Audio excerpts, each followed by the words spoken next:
ओम गुरु सत्ताय नमः। गायत्री मंत्र हमारे साथ साथ ओम भूर्भुवः स्वाहा तत्सवितुर्वरेण्यं भर्गो देवस्य धीमहि धियो यो नः प्रचोदयात्। शांति कुंज हरिद्वार ऋषि परंपरा के बीजारोपण। शांति कुंज हरिद्वार ऋषि परंपरा के बीजारोपण केंद्र के रूप में 1971 में स्थापित किया गया था, जब परम पूज्य गुरुदेव मथुरा स्थायी रूप से छोड़कर परम वंदनीय माता जी को अखंड ज्योति दीपक की रखवाली हेतु यहाँ छोड़कर हिमालय में चले गए।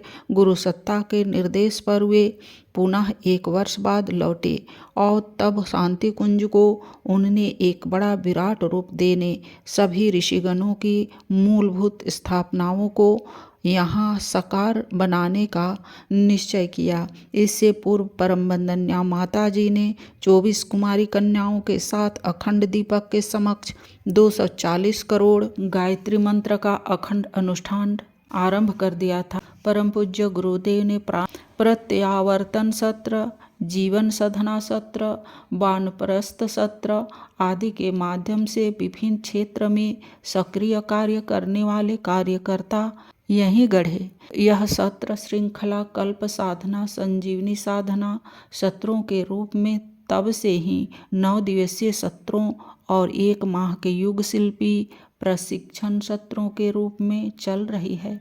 अभी भी अनवरत उसमें आने वालों का तांता लगा रहता है। पहले से ही सब अपनी बुकिंग इसमें करा लेते हैं। शांति कुंज को गायत्री तीर्थ का रूप देकर सप्त ऋषियों की मूर्तियों को स्थापना 1978-79 में की गई। एक देवात्मा हिमालय विनिर्मित किया गया एवं यहाँ सभी संस्कारों को संपन्न करते रहने का क्रम बन गया, जो सतत चल रहा है। नित्य यहाँ दीक्षा, पुंसवन, नामकरण, विद्यारंभ, यज्ञोपवीत, विवाह, श्राद्ध, तर्पण आदि संस्कार संपन्न होते हैं। इस बीच परम वंदनीय माता जी ने जागरण सत्र श्रृंखलाएं संपन्न करना आरंभ रखा। देव कन्याओं को प्रशिक्षित कर पूरे भारत में जीप टोलियों में भेजा गया। इनके माध्यम से 3 वर्ष तक भारत के कोने कोने तुमुल नाद होता रहा। शांति कुंज का गायत्री नगर, जो आज एक विराट स्थापना के रूप में एक एकेडमी के रूप में नजर आता है, वो जिसमें एक बार में एक साथ 10,000 व्यक्ति एक साथ ठहर सकते हैं। 1981-82 में बनना आरंभ हुआ। विलक्षण दुर्लभ जड़ी बूटियों के पौधे यहाँ लगाए गए तथा प्रखर प्रज्ञा सजल श्रद्धा रूपी तीर्थस्थली का पूज्यवर ने अपने सामने निर्माण कराया। यहीं उनके निर्देशानुसार उनके शरीर छोड़ने पर दोनों सत्ताओं को अग्नि समर्पित की जानी थी।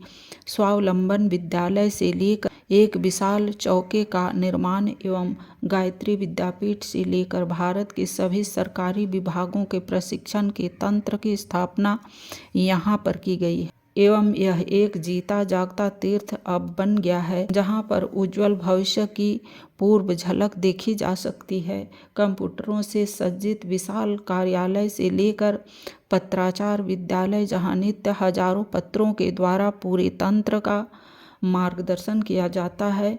यहाँ की विशेषता है ब्रह्मवर्चस्व शोध संस्थान परम पूज्य गुरुदेव की अभिनव 5वीं स्थापना है, जहाँ पर विज्ञान और अध्यात्म के समन्वय का अभिनव शोध कार्य चल रहा है। इसे 1971 की गायत्री जयंती पर आरंभ किया गया था। वर्तमान शांति कुंज गायत्री तीर्थ से आधा किलोमीटर दूरी पर गंगा तट पर स्थित यह संस्थान अपनी आकर्षक बनावट के कारण सहज ही सबके मनों को मोह कर आमंत्रित करता रहता है। इसमें 3 मंजिलों में प्रथम तल पर एक विज्ञान के उपकरणों से सुसज्जित यज्ञशाला विनिर्मित है तथा 24 कक्षों में गायत्री महाशक्ति की 24 मूर्तियां बीज मंत्रों और उनकी फलश्रुतियों सहित स्थापित है। द्वितीय तल पर एक वैज्ञानिक प्रयोगशाला है, जहां ऐसे उपकरण स्थापित हैं जो यह जांच पड़ताल करते हैं कि साधना से पूर्व और पश्चात यज्ञ आदि मंत्रोच्चारण के पूर्व और पश्चात क्या क्या परिवर्तन शरीर मन की गतिविधियों और रक्त आदि संघटकों में देखने में आए, इनके आधार पर साधकों को साधना संबंधी परामर्श दिया जाता है। यहाँ पर वनौषधियों का विश्लेषण भी किया जाता है तथा यज्ञ ऊर्जा मंत्र शक्ति का क्या प्रभाव साधक की मस्तिष्कीय तरंगों, जैव विद्युत आदि पर पड़ा, यह देखा जाता है। विभिन्न प्रकार के मनोवैज्ञानिक परीक्षण भी यहाँ किए जाते हैं। तृतीय तल पर एक विशाल ग्रंथागार स्थापित है जहाँ विश्वभर के शोध प्रबंध वैज्ञानिक अध्यात्मवाद पर एकत्रित किए गए हैं। यहाँ प्रायः 45,000 से अधिक ग्रंथ हैं, जिनमें कई पुरातन पांडुलिपियाँ हैं। यह अपने आप में एक अनूठा संकलन है जो और कहीं एक स्थान देखने में नहीं मिलता। परम पूज्य गुरुदेव की उपरोक्त 5 स्थापनाएं किसी को भी यह परिचय दे सकती है कि किस विलक्षण दृष्टास्तर की वह महासत्ता थी जो हम सबके बीच अपना लीला संदोह रचकर चली गई।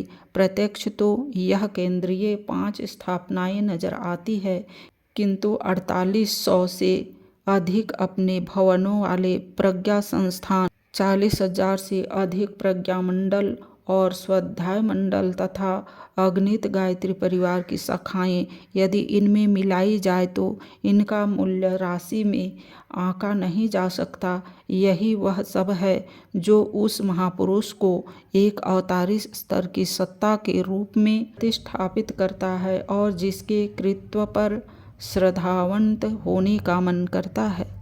ओम भूर्भुवस्वः तत्सवितुर्वरेण्यं भर्गो दिवस्य धीमहि धियो यो नः प्रचोदयात्। धन्यवाद। ओम शांति।